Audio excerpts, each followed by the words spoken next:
Greetings, grass-fed fam. It's 9 a.m. July 20th, and today I wanted to talk about flipping your potato beds for mid-season to fall transplants garden production. So instead of just leaving your potato bed bare, how can you start those starter plants, and when those potatoes come out, have plants ready to go right in their spot and keep that bed in production instead of leaving it bare for the rest of the season. We got 2 rows side so far, starting the third cut of this entire pasture. These would be the first 2 ways. So anyways, I've harvested about 38 pounds of potatoes so far. I'm going to show you how I flip those beds to keep the production going through the season. So right here in this blank spot, there's actually 2 peach seedlings growing up that I've planted from seed. Planted those peach seedlings in the fall in between the garlic. I've learned that method from another permaculture farmer. One love to Sean from Edible Acres. But anyways, all the potatoes and garlic came out of this bed, and I direct sowed it to Tokyo market turnip, watermelon radish, and Parisian carrots. So 3 rows right here, and the seeds are all germinating, coming up very nicely. There, you can actually see them, and they go all the way down. So that was this bed. Quick direct sowing. We got some good rains. Tokyo market turnips are about 35 days. Watermelon radishes are about 50 to 55 days. And the Parisian carrots are about 60 to 70 days.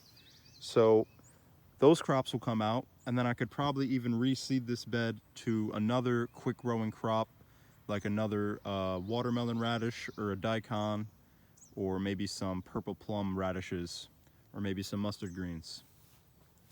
The tomato sets on these tomato plants are really coming in beautifully, and the peppers even are finally really coming into their own. I thought they were going to be done for, but after I got out these potatoes and garlic, it allowed for a big light release to that tunnel right there where the peppers are. And they've actually got a whole bunch of nice flowers set, and might even have some peppers soon. The delcatas are starting to sprawl out and do their thing. So if we come down here to this next bed, I harvested potatoes from here, right along where my hand is. You can go back and check in the other videos and see what this just looked like a week ago, but this was all potatoes. And then I had some broccoli starts that I started right in the early beginning of June.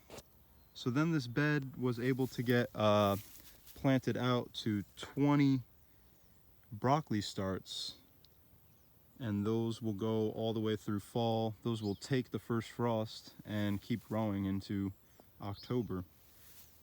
And then we have this third bed over here that I just harvested last night, Adirondack red potatoes, and I have some quick 60-day tomatoes transplants that are gonna go into this little blank patch right here. And then as more potatoes are harvested, this row right here, these can be planted to something different. And with all of the light releases from the potatoes, now the sweet potato slips that are all getting shaded out right now, but the sun will come around to right here, and they will get sun. But even the ones right here, if you can see, those sweet potato slips are really finally starting to come into their own, and they are doing their own thing. The lettuce is looking beautiful. I'm gonna let this grow up for another week or two. I've been harvesting off of it, but we just got a lot of more rain this past week, and it seems to slow down the growth a little bit. But I've been harvesting it pretty much every week, every other week. And this row has pretty much just turned into it dedicated to saving seed from the French breakfast radish. If you look at all of those vines, and well, those right there are actually the overwintered mustard greens, but behind them, all those white flowers are, all those little pods are French breakfast radish that I'm saving seed off of.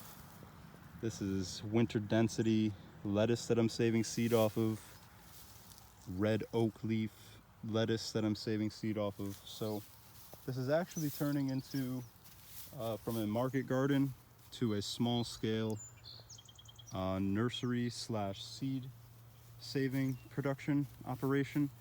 I just want to do it all, get it all in there. You can't do it all, but we try to.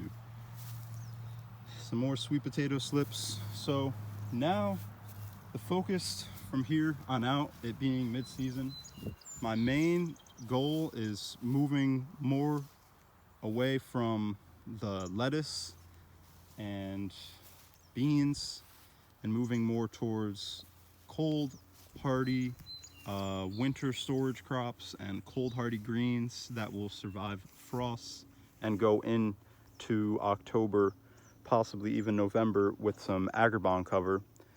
Things of the like would be mustard greens, tatsoi, mizuna, arugula, and I also have some more sweet potato slips. I'm gonna try and take a chance at planting them mid-July, knowing that it still is gonna be, the ground is gonna be warm enough for the potatoes to survive until October. So we'll see what happens with that. Stay updated. Some calendula coming into its own, and this acorn squash. Just wanted to make it a quick one today, and we'll be back next week for for a full entirety garden tour. But this acorn squash, I've never, this leaf right here. Whoa, I'm really excited to see what fruit comes off of these pumpkins and acorn squash and tomatoes. Really looking forward to it. So had a little deer browse, ate the top off the tomato. Looks like more came last night, but these ones right here, this is called Lillian's Yellow, and I'm really excited to see what happens with these. I just wanted to show real quick these pumpkins. These pumpkins are just, these are the New England pie pumpkins. And they're probably gonna go all the way to the other side of the garden. But this is what happens when you try to grow pumpkins on a 40 by 40 foot square. Flint corn's looking real nice. All right, that's it for today. I just wanted to document those potato beds. If you start your seedling plants at the right time, about 3 to 4 weeks out before you're planning on harvesting your next bed, you can have a whole bunch of nice cold hardy fall transplants ready to go in, and that bed does not have to lay bare. But if your bed did have to lay bare, maybe you just put a really thick mulch of grass or wood chips on it, or sow it to a cover crop. That way the soil is still able to build and stay healthy rather than just deteriorate and blow away by leaving it if it was left uncovered. So One Love Wholeness, things that have been harvesting this week for market are just the potatoes, and we will be back next week for a full-length garden tour and what is harvesting video. So thank you very much for your support, and have a blessed day.